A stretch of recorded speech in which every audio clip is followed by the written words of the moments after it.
Welcome back to the deep dive.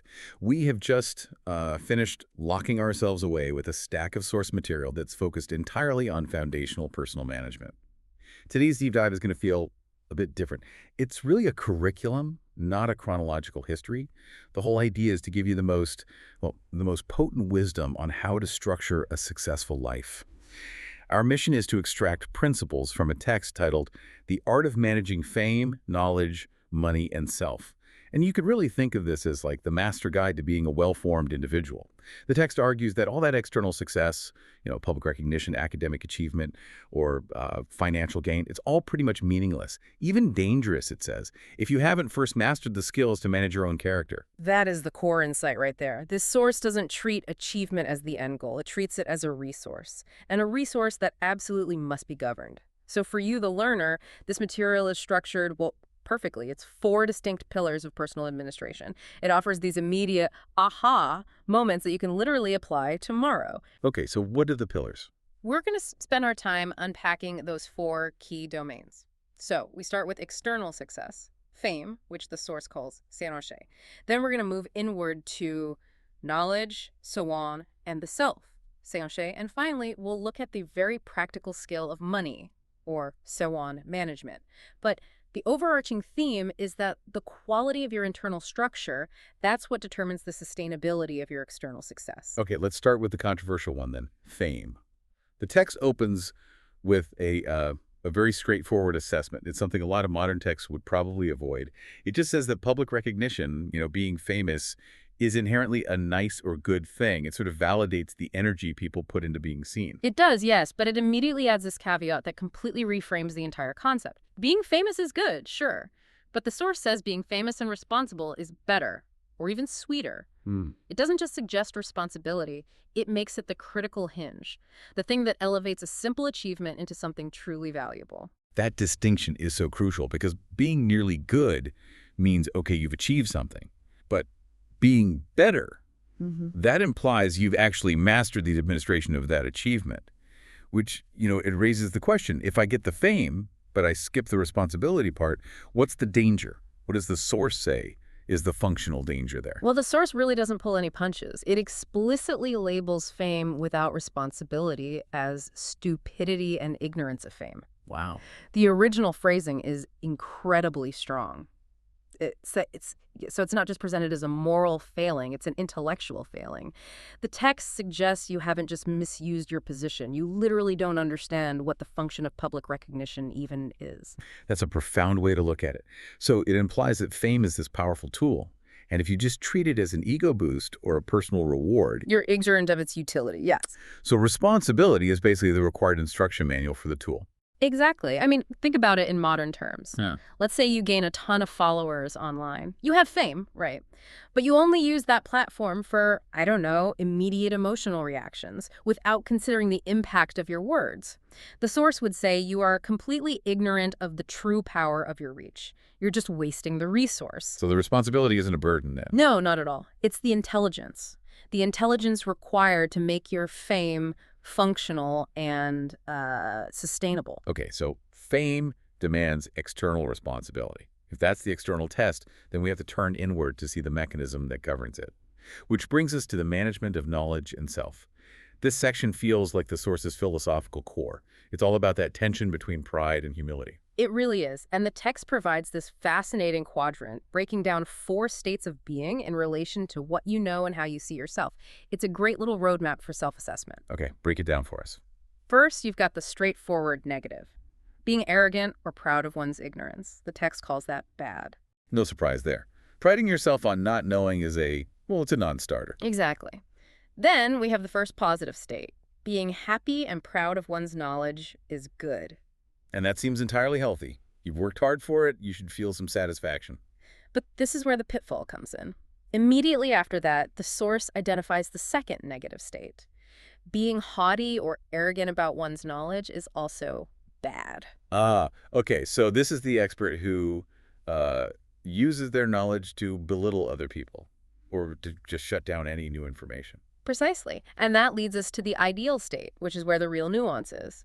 The source says the optimal condition is being humble, unasu, happy, and proud of one's knowledge. That sounds like a contradiction. How does the text suggest we can actually integrate pride and happiness and humility all at the same time? It's all achieved through a recognition of context. The pride and the happiness are internal acknowledgments.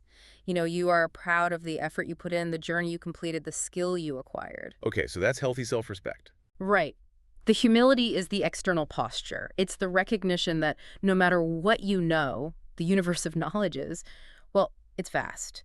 And you owe deference to the ongoing need to learn and to the expertise of others. I see. So the pride is in the journey you've already taken, and the humility is for the journey that's still ahead. That's a great way to put it. It's like the difference between celebrating your climb to the summit and thinking you've somehow scaled the entire mountain range. Precisely. And the source reinforces this by defining the philosophical consequences of failing here.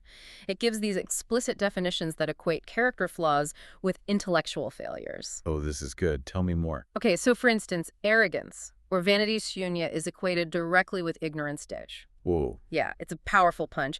Arrogance isn't just unpleasant. According to this text, it's fundamentally a lack of understanding. It's that moment you stop learning because you think you know enough. That completely reframes the stakes. So if I'm arrogant in a new field, I'm not just being annoying to people. You're proving you haven't grasped the complexity of the subject yet. Wow. Okay, but what about the definition of hubris or haughtiness, Harya? How is that different? That's where the damage moves from an internal intellectual failure to, well, external moral and social destruction. Hubris is defined by two specific, very damning actions. The first is hating and rejecting the truth. Okay. And the second is hating people. Wait, hold on. So if arrogance is just ignorance, a lack of knowledge, then hubris is an act of refusal. That's it. It's not just a blind spot. It's a conscious decision to poison your own intellectual well. It is. The text links the highest form of self-management failure directly to a failure of perception and connection.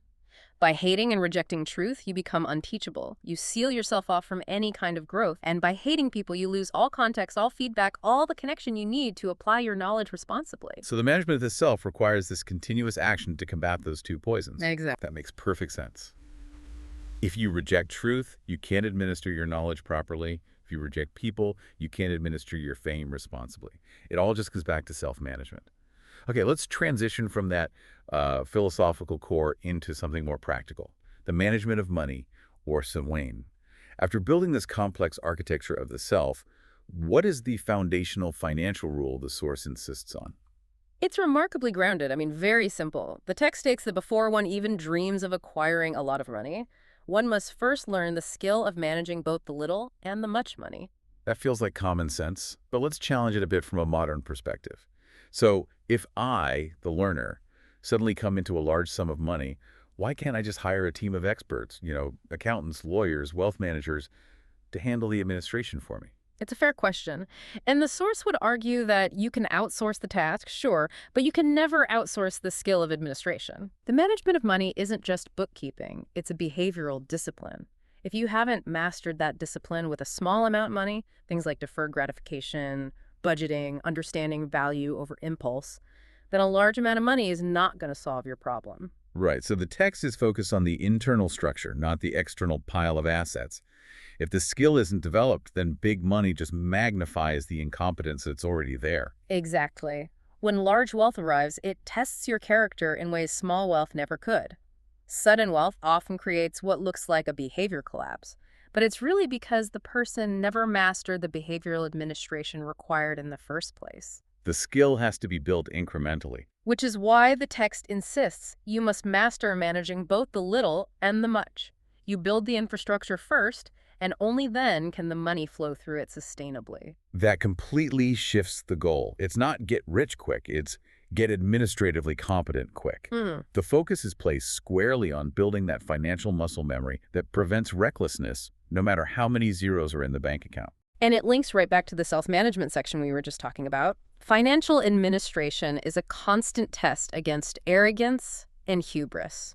Well, arrogance might make you believe you can gamble successfully just based on luck. Hubris might lead you to reject the truth of sound financial principles and alienate advice from people who actually know better. So it's all clear now. The entire text is built on this idea of prerequisite skill. Yeah. Fame needs the prerequisite of responsibility. Correct. Knowledge needs the prerequisite of humility. Yes. And money needs the prerequisite of administration, which is itself a discipline of the self. That is the exact synthesis we were looking for. These four domains, fame, knowledge, money, and self-account, they are completely interwoven. Your success is never just about getting the external thing.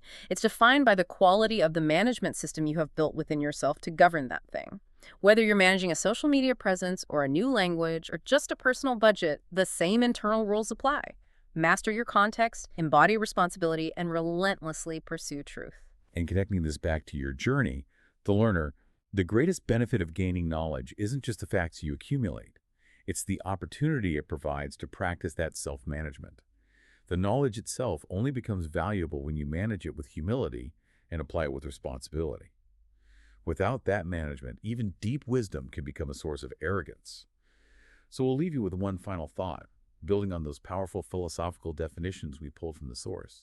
If the text suggests that arrogance is ignorance and hubris is rejecting the truth, we ask you, in which domain, your career, your relationships, your finances, might you currently be rejecting a critical truth or refusing new knowledge, simply because the pride in what you think you know is making you ignorant?